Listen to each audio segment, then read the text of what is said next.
Ретинолът причинява ли дразнене на кожата или не можеш да го използваш, защото си бременна? Ето един чудесен алтернативен вариант, предлаган от природата, бакучиол. Какво е бакучиол? Бакучиол е естествен антиейджинг компонент, извлечен от растението бабчи. Освен това, бакучиолът увеличава синтеза на колаген, подобно на ретинола, намалява фините линии на кожата и увеличава еластичността. Освен това, фактът, че го прави без да дразни кожата, е важен фактор. Бакучиолът показва както антиоксидантно, така и противовъзпалително действие, което го прави ефективен за използване особено при кожа, склонна към акне.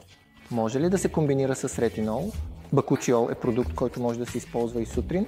Сутрин може да се използва бакучиол, а вечер ретинол. Трябва да се започне постепенно и освен това задължително да се нанася на миг върху слънцезащитен крем. Разбира се, след преглед при дерматолог, редовната употреба в продължение на поне 6 до 12 седмици е необходима за постигане на добър резултат. Желая ви прекрасен ден, грижете се за себе си